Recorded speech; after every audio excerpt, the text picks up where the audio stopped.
সেদিন আমরা গেছিলাম ভারত আর বাংলাদেশের মাঝখানে যে বর্ডারটা আছে থারকাটা দিয়ে ঘেরা সীমান্ত সীমা, সেইখানে গেদে বর্ডার। নমস্কার, কেমন আছো সবাই? শিউলি ব্লগে সকলকে স্বাগত জানাই। আশা করছি সবাই ভালো আছো, আমরাও খুব ভালো আছি। তবে চলো একটু ঘুরে আসি। যখন গেছিলাম ট্রেনটা যে এতটাই ফাঁকা ছিল, মানে কি বলবো, মনে হচ্ছে বাড়ি আমাদের। দেখো ট্রেনের মধ্যে হাতে গোনা কয়েকজন মানুষ, আমরা ছিলাম 5 জন মতো, আর 5-7 জন মতো ছিল। বুঝতে পারছো, একটা ট্রেনে যদি 15 থেকে 20 জন মানুষ হয়, হয়তো বা সেটাও হবে না। তো দেখো গল্প করতে করতে চলে আসলাম গেদে বর্ডার। এটা গেদে বর্ডারের মধ্যে ঠিকই পড়ে, কিন্তু এটা হলো স্টেশন। আর স্টেশনটা না খুব বড়, আমাদের বনগাঁ রানাঘাটের মতো এরিয়াটা। আর এই যে আমরা স্টেশনে ঢুকে পড়েছি, আর ওই ট্রেনটা ছেড়ে চলে যাচ্ছে আমাদের বাই বাই করে। স্টেশনটা খুবই বড় আর আমাদের ভালোও লেগেছে, কিন্তু একদম নির্জন, ওই হাতে গোনা কয়েকজন মাত্র। ট্রেনটা থামলো, আমরাও এবার নামবো। ওরা সবাই নেমে গেছে, চলো তবে আমিও এবার নামি। দেখো ট্রেনে একটা মানুষও নেই, আমি হয়তো লাস্টে নামলাম। তবে চলো এবার সামনের দিকে একটু যাই। আমি খুবই আগ্রহী, যেহেতু আমি প্রথমবার যাচ্ছি। এর আগে কখনো আমি এরকম বর্ডারে যাইনি। আমার ননদিনীকে বললাম একটু হাই করে দাও। চলো তবে সামনের দিকে এগোনো যাক। আমরা প্রথমত এই রেল লাইন বরাবর হেঁটে যেতে চাইছিলাম, ওই যে দৌড়ে ওইখানে হচ্ছে গেটটা। তা আমাদের বারণ করলো যে রেল লাইন দিয়ে যাওয়া যাবে না, পাশে একটা নেট দিয়ে ঘেরা রাস্তা ছিল। তো ওই রাস্তা দিয়ে আমরা চলে আসলাম। তারপর অফিসটা পড়লো, আর ওইখানের কিছু বিএসএফরা আমাদের বলল যে এই দিকটায় যাও, কারণ ওখানে আমাদের ভিডিও করতে বারণ করলো অফিসের ওইখানে। হয়তো কোনো সমস্যা হবে, যেহেতু একটা বর্ডার এলাকা আর মেইন গেট, ওই কারণে সমস্যা হওয়ার কারণে আমাদের বারণ করেছে, যেটা ওখানকার নিয়ম। তাই বলল এই দিকটায় ভিডিও করো। দাঁড়াও দূর থেকে তোমাদের দেখাচ্ছি। হয়তো ওই যে অফিসটা, ওইখানে পাসপোর্টগুলো চেকিং হয়। আর ওই যে টিনের ঘর দেখছো, ওটা হচ্ছে রাস্তা, ওই দিক দিয়ে বাংলাদেশে যাওয়া যায়। আর বাংলাদেশের মানুষ ভারতে আসতে পারে পাসপোর্ট থাকলে, অন্যভাবে নয়। আর এই যে দেখছো, এটা হলো বিএসএফ ক্যাম্প।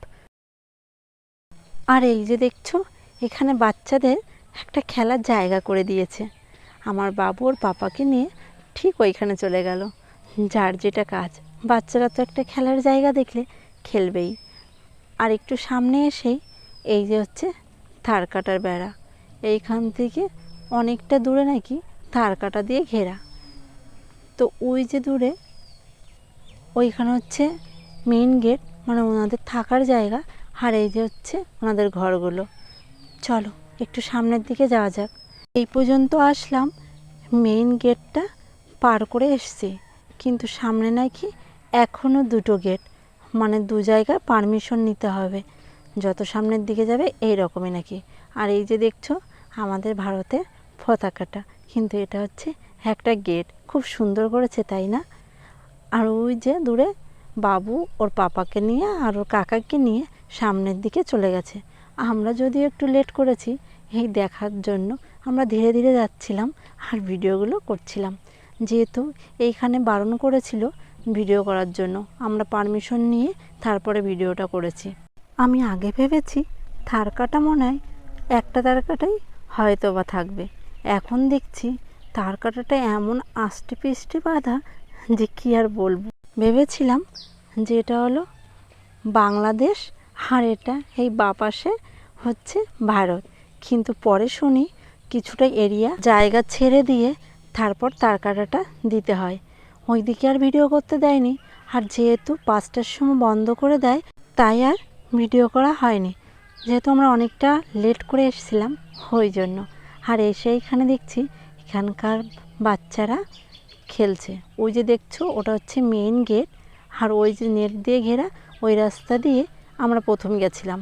এখন যাচ্ছি দেখো ওর নিচে একটা রাস্তা, এটা ছিল পাসপোর্ট অফিস, ওখানে চেক করা হয়, চেকিং হয়। আর এটা হলো টিকিট কাউন্টার, আর এটা গেদে স্টেশন। এই দেখো ওইখানে বেশি একটা আমি ভিডিও করিনি, যেহেতু বুঝতেই পারছো এখন প্রচণ্ড কড়া। আর ওই দেশে একটু ঝামেলা হওয়ার কারণে এখানের বিএসএফ বা বড় বড় যে অফিসারগুলো আছে খুবই মানে গার্ড দিচ্ছে, চেকিং করছে, ওই কারণে আমাদের বারণ করছিল। আর আমি ভয়ে ভয়ে একটু ভিডিও করেছি, কারণ যদি সব ভিডিও ডিলিট দিয়ে দিতে হয় তার কারণে। তা আমরা পারমিশন নিয়েই যতটুকু ভিডিও করেছি পারমিশন নিয়েই তো চলে আসলাম আমরা স্টেশনে। আর এদিকে আমরা যে ট্রেনটা আসছিলাম সেই ট্রেনটা নতুন, পরে একটা ট্রেন এসছে, ওটা ছিল পুরনো। তো আমরা বেরিয়ে পড়েছি, ট্রেনটা ছেড়ে দিয়েছে। আর বাবু বারবার বলছিল নতুন ট্রেনে আমার আর যাওয়া হলো না, কারণ ওই ট্রেনটা ওর খুবই পছন্দ হয়েছে, যেহেতু ট্রেনটা নতুন ছিল ওই জন্য। তবে চলো আমরা ঘুরে আজকে বেশ আনন্দ করলাম, মজাও পেলাম, যেহেতু প্রথমবার দেখছি তো এইরকম বর্ডার, তাই বেশ ভালোই লেগেছে। তো আমরা বাড়ি চলে আসছি, আর ভিডিওটি বাড়াবো না, তোমাদের সাথে দেখা হবে অন্য কোনো সময় অন্য কোনো ভিডিওতে। ততক্ষণ সবাই ভালো থেকো আর সুস্থ থেকো। পরবর্তী একটা ভিডিওতে তোমাদের সাথে আমার আবার অনেক গল্প হবে, কথা হবে। টাটা।